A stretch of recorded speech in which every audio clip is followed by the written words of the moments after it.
Are get it there a on the lot more NHS. breast implants? Because I would think of, like Texas or California to be the land of breast implants, but is it actually the UK?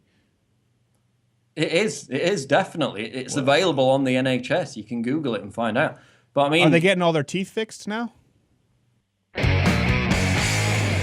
We are back, louder with Crowder. This next guest probably will be controversial to some of you, though we've been going back and forth on Twitter for a while.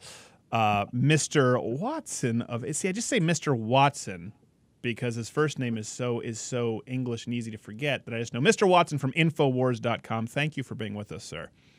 good to be here, Stephen. Now, the first name is Paul, right? It's Paul Joseph Watson, yeah. Paul Joseph Watson. Okay. Well, it's a proper English name. I was going to be like Peter, Paul, and then it would just start the interview off on a terrible, terrible tangent. So, okay. You have an accent. I'm guessing Polish? I have an accent. I mean, everybody in the UK would say that you had an accent, even though there are literally 50 accents in the UK. But this is true. We don't tend to obsess about them as much as Americans. So that's true until I hear someone from England who's not from Liverpool hear someone from Liverpool speak. Then everyone makes fun of the Liverpool guy. Well, yeah, people make fun of different local dialects. I mean, I'm from the north, so I would normally be quite broad. So I've tempered my accent over the years to sound more kind of, middle of the road, but I still have an accent. So well, Liverpool is hilarious. I remember there was a fighter named Terry Edom, and he was in the UK. It was a fight in Manchester, and when he got up on the mic, he said, "I just want to thank the fans for the fans there," and he had his mouthpiece in, and he couldn't understand what he was saying, and everyone in England was laughing. It wasn't so. Apparently, Liverpool is like your Cleveland. No, there are some accents in the UK that even I can't understand, having been here for 30 years. So, all right, that explains I it. sympathize. Okay, now that we've gotten completely off topic. Okay, so right off the bat, now we agree on a lot of things. We don't agree on everything. You work for a controversial site, obviously, Infowars.com. Pretty conspiratorial. Now, when I follow you on Twitter, you seem quite reasonable. How far along the, I guess, sort of like the chemtrail fluoride in your tap path would you say you are versus you're just a libertarian who's mistrustful of government? I would say I'm more leaning libertarian, mistrustful of government. What I will say is that, over the years, the conspiracy crowd have become more and more extreme to the point where every single incident is, staged or a false flag or, this Right. didn't really happen. And that tends to get quite a lot of traction on YouTube still amongst that audience. But I tend to shy away from that because I see that a lot of those people are basically, mentally ill, but they have their own audience. But I try and stick to what we can prove, what we can document, because what we can actually prove and document is pretty shocking enough. Right. Yeah. I stick to that in terms of geopolitics and domestic events. So, I differ with, quote, conspiracy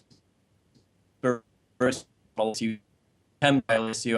I'm not old on. I've read a lot about that. One side, I was a fully paid up member of the chemtrail cult, but having read more widely and having seen that chemtrails were being reported back in the 50s, 60s, it's not a recent issue. That's an example of something that I've moderated on. And as I said, there are numerous issues which we can prove, which are manifestly provable, and I tend to stick to that information. And more recently, the whole culture war stuff. So, right. Infowars is a broad church. It's not like, Alex Jones rules with an iron fist and he tells everybody what to do. We basically get carte blanche to talk about and write about what we want. Right. So it's a very broad church, and there are people with different opinions who work for Infowars. Right. So we're given quite a free reign. Well, and I noticed that with you. I mean, you deal with feminism a lot, which we'll get into. But, I did a video on the LAPD shooting, right? And a lot of the sort of, there really is neo-libertarianism, too. A lot of people like to act as though there's no extremists in that camp, but there are. And a lot of them just immediately said, "You're supporting the police state." And I was pretty clear in the video that I'm not, but this was a case where when the evidence came through, these were cops who were maybe protecting their life, or we have to wait until. And you even said, "Hey, this is reasonable," which is just not something you see from a lot of other libertarian publications.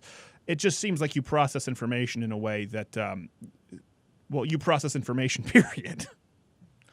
Well, exactly. the issue of police brutality is one that we've focused on for, more than a decade, and it Right. is a real problem.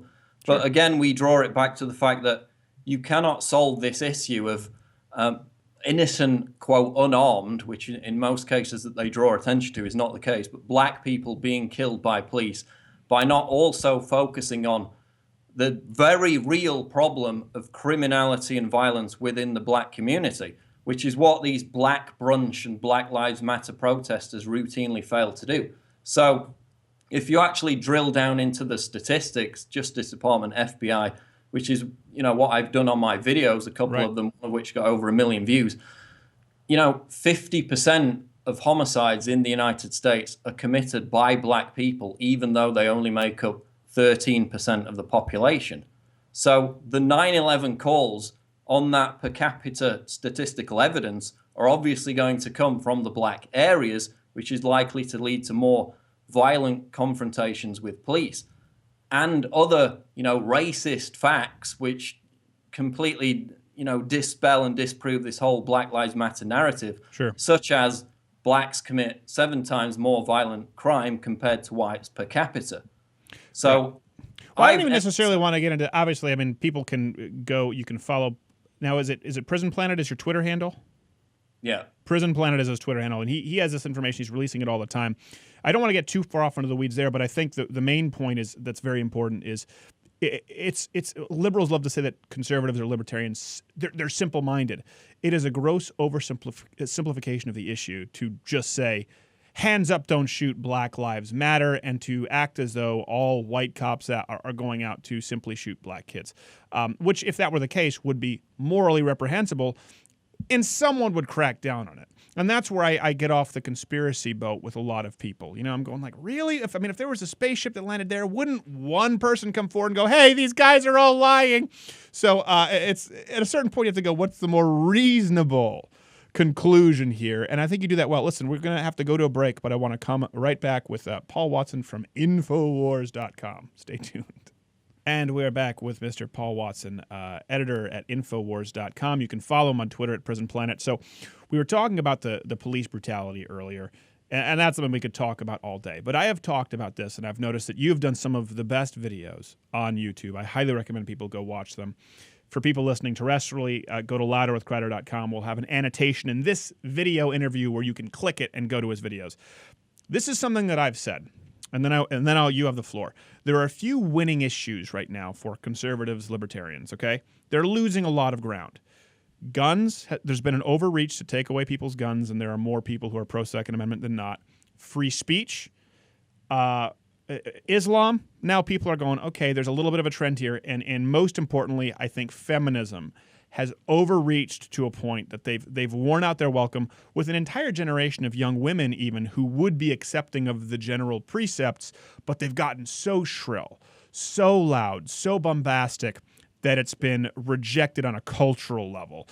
Would you say I'm close to being on the money, or why not?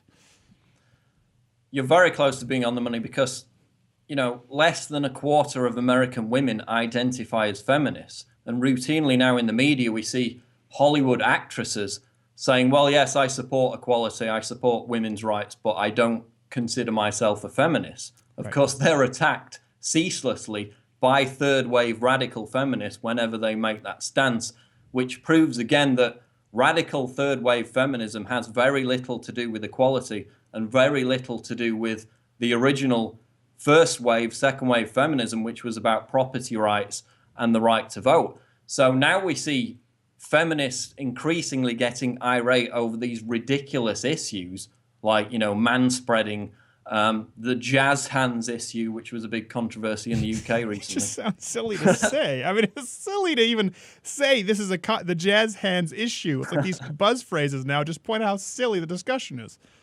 But, the point is that I get emails from actual feminists who work in North Africa and in the Middle East against FGM, female genital mutilation, and they, express their horror about how third wave feminists are representing women's rights because they pick on these ridiculous issues, Shirtgate, the comet scientist who wore a sexy woman on his shirt, and that was the big controversy. I like that So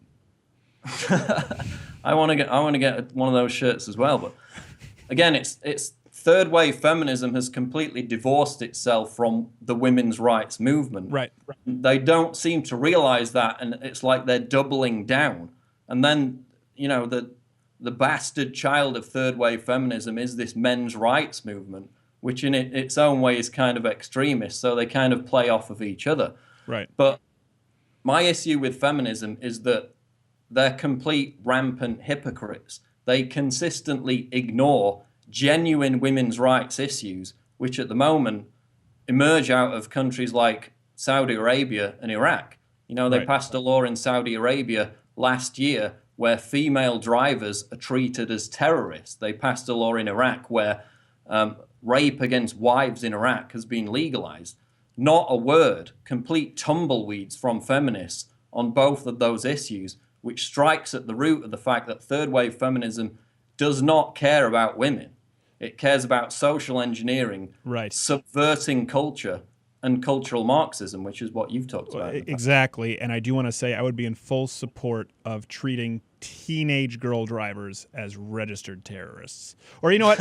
At the very least, they should be treated as registered sex offenders, where they have to notify everyone on the road of their past, their checkered vehicle past. Because, man, I've been nearly killed 4 times today. 4 times today by a girl texting. Completely irrelevant to your point, but you do bring up the cultural Marxism.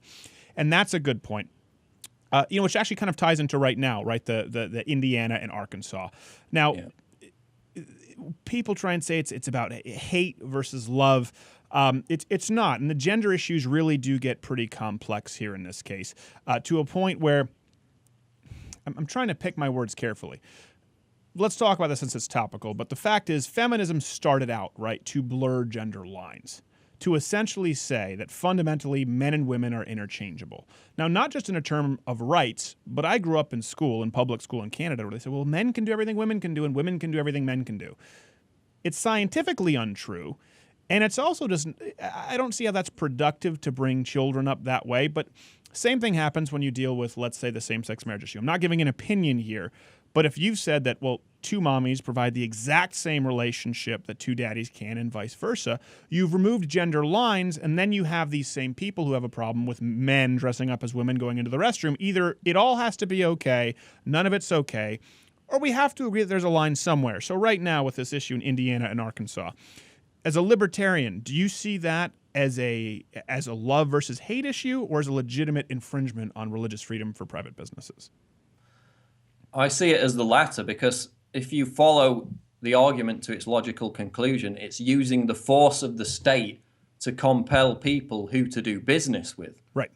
And, that's at the heart of everything that opposes feminism, is this idea that, they have to impose thought control and they have to police free speech because it might offend somebody, it might upset somebody, which again is exemplified in this whole fat pride body acceptance movement, which is a bizarre new branch of third wave feminism.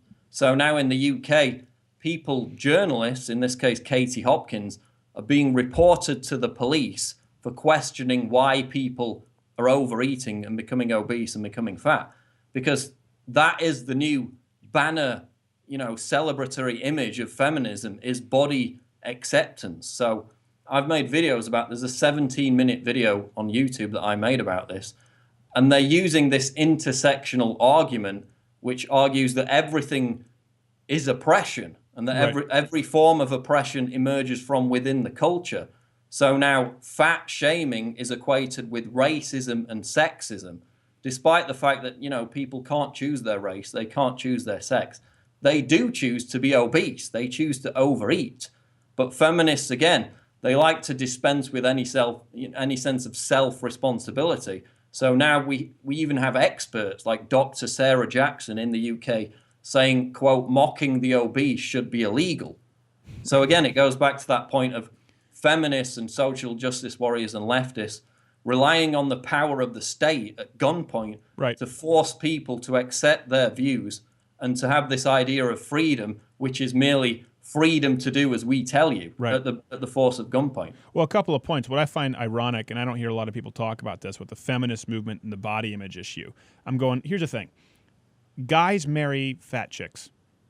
Guys marry skinny chicks. Feminists need to understand your husband wants to see you naked. Okay? He doesn't expect you to be perfect. Those images you see on magazines are usually, or certainly runway models. My wife was a runway model for years. They're dressed up, made up, and airbrushed by gay men. So if you want to take up the unrealistic expectations, don't take it up with straight guys who are taking the untouched photo of Kate Upton and going, she's pretty hot, and then looking at an untouched photo of Sienna Miller and just the same thing, she's pretty hot, or Sandra Bullock and saying we find women attractive, period, in all different shapes and forms. The irony is it's an industry, the same liberal industry that would claim, fat shaming should be illegal. I would say one thing. I would take it one step further on the gay wedding cake, the Arkansas, Indiana issue. The government does have the right in the states to say you can't discriminate based on race. For example, if Kanye West comes in and says, hey, I want a birthday cake, I can't say no because you're black or an idiot.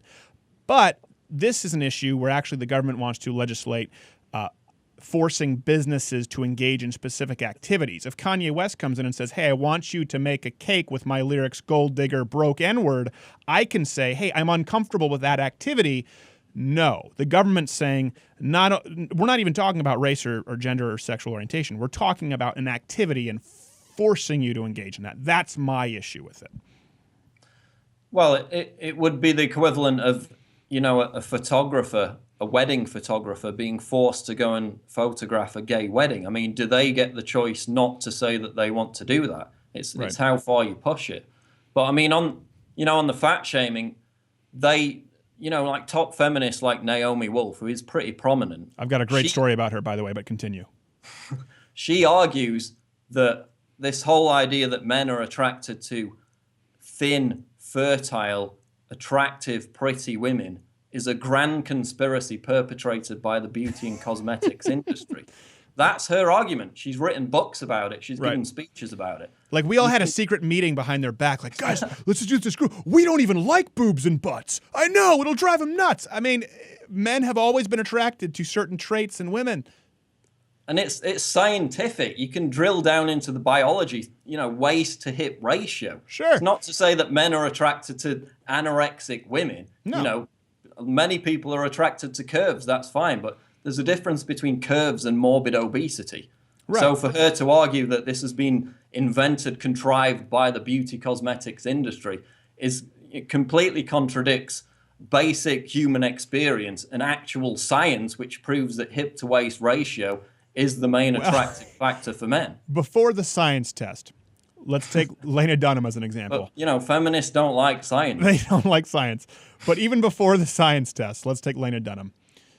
There's the eyeball test. And she's the one who writes pieces in her own show to be naked. It's not like, oh, well, I guess if it's in context, I guess if it's for the part and she's being pressured by a writer. She is the writer. She's going naked all the time, like nonstop naked. And she says, well, I'm just going to change the notion of what beauty is. It's not, because you don't pass the eyeball test. You're also a horrible human being, Lena Dunham, but you cannot make people attracted to you. It's not some societal construct. You're unattractive to most men. The people have voted. They've given you the Caesar thumbs down. Anyway, I'm a sexist. But, I mean, this is the thing. It's generally true that a lot of feminists, and you can look at the most prominent ones on YouTube, are mainly overweight, unattractive, black-rimmed glasses wearing harpies. That stereotype is generally true. So how much of their grievance is based in the fact that they can't attract men, or that they've been screwed over by men in the past because they're not very attractive to men? I mean, that's got to be an issue. That has to be an issue with their grievance and where it stems from.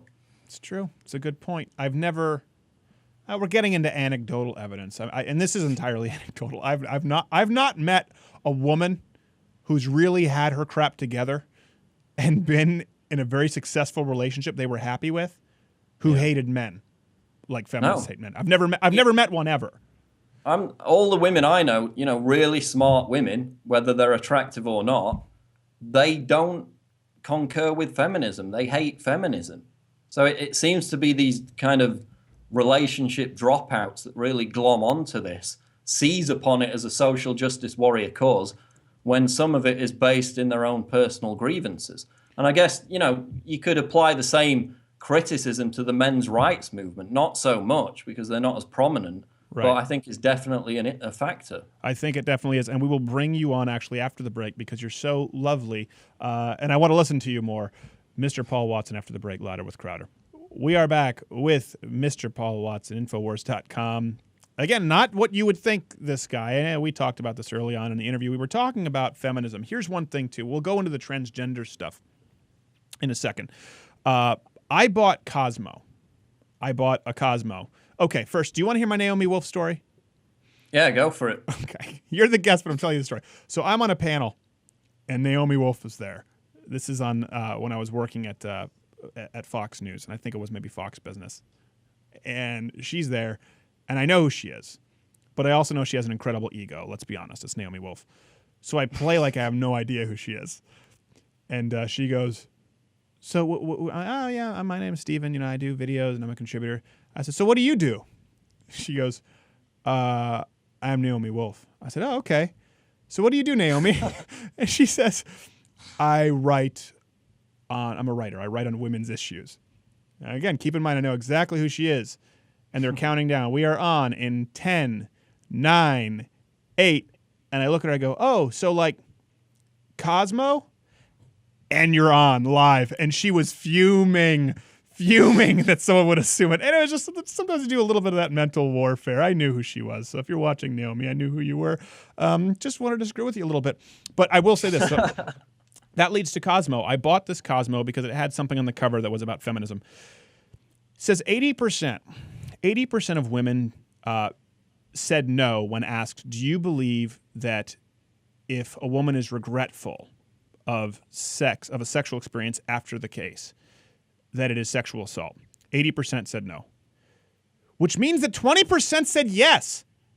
Yeah. 20% believe that if you're a bad lover and they regret it, you've sexually assaulted them. That blew my mind. No, this is a thing, Stephen, amongst feminists. It's called rape by fraud. They actually tried to introduce a law in New Jersey which said if somebody lied about their age, employment history, salary, when they slept with a woman, that afterwards, even years later, the woman could go back and charge them with rape, the equivalent punishment, and they could spend up to 20 years in prison. And there's actually a woman that's pushing this. She's wrote a book about it. She's quite prominent now. It's called Rape by Fraud. So if you lied before sex, they now want to treat you as a rapist. If you merely lied about your age, your salary, anything, basically. And what if you just for men your beard? Is that considered enough? Well, she demanded that before women sleep with men, they would need to provide proof of address, driver's license, passport, proof of employment before any, sexual activity takes place. You don't even need that to vote. So, I made a video about that. So again, there are so many different strands of third wave feminism that are batshit insane. We have to bleep that out. We might have to bleep that out. I'll have my producer here bleep that out for terrestrial. I don't know what the rule is because perhaps since it's attached to bat, it's not considered scatological in a human sense. Okay, so let's go to the transgender thing because I spoke about this. We spoke about this on Twitter, and I did some videos on this.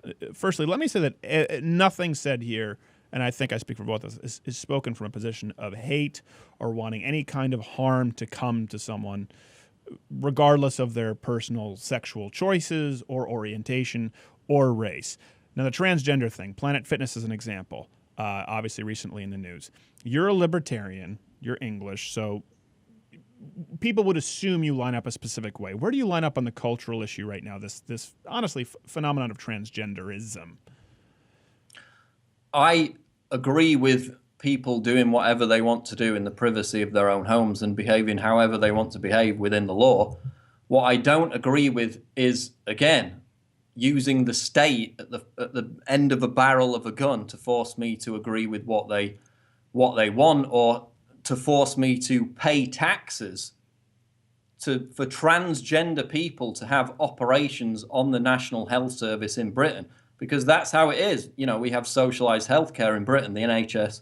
We all pay our taxes to fund this healthcare system. Do you still live there, by the way? Yeah, I live just outside of London. How unpopular are you?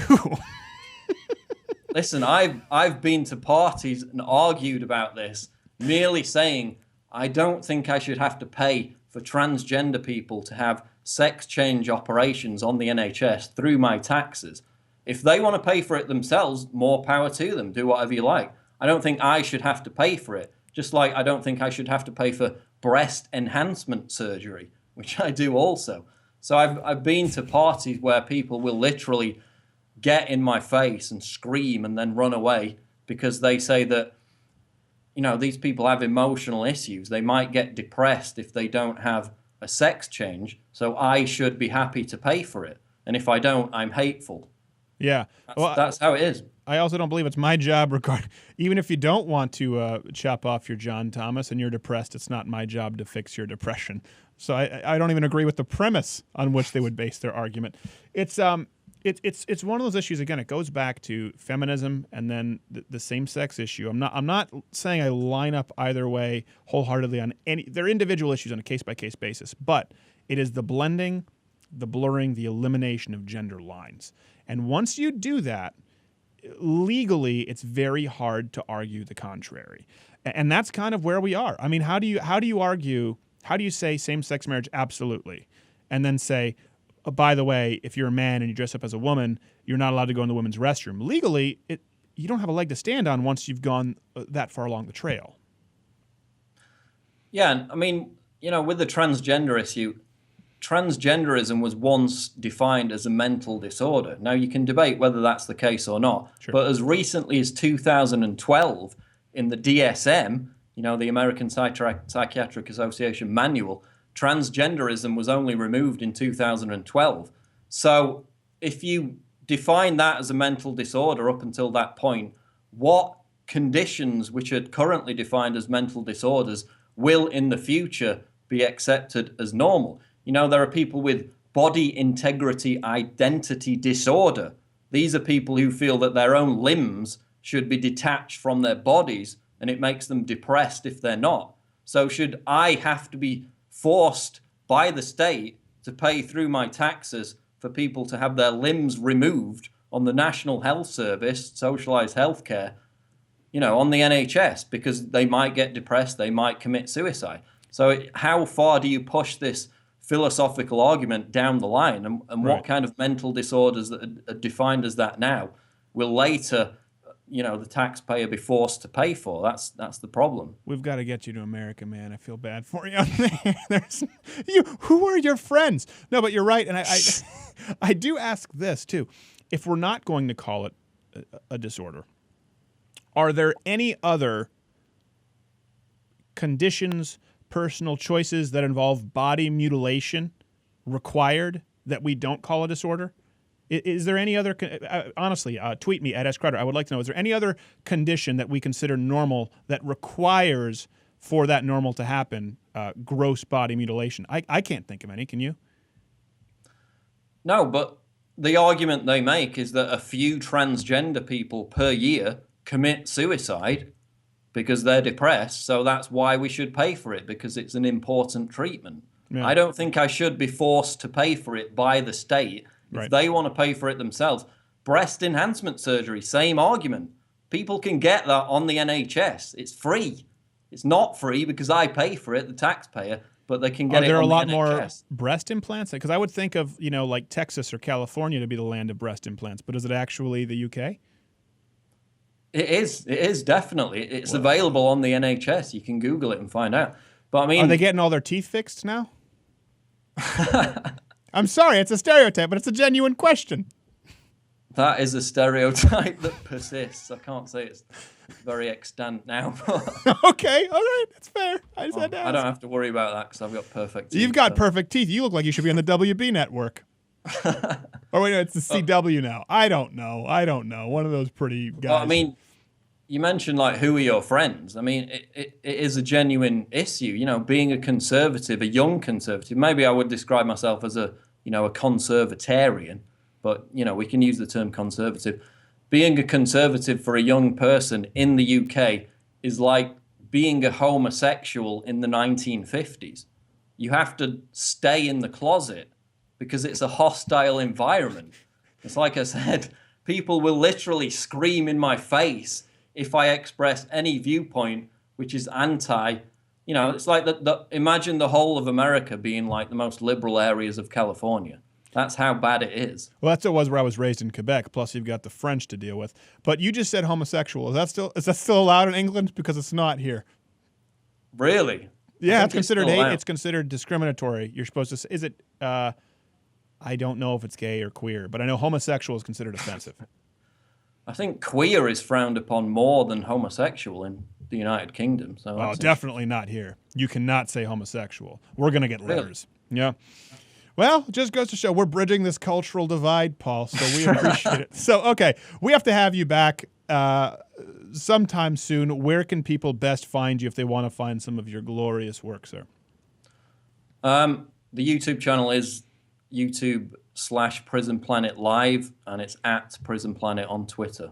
Those are the best places. There you go. And send him a tweet to keep him company out in the lonely, lonely liberal UK where everyone's out to kill him. Got to be careful with the Muslim thing too, man. I had some vacations planned out there, and I don't go with the fatwa in my head. So keep your head down. Stay safe.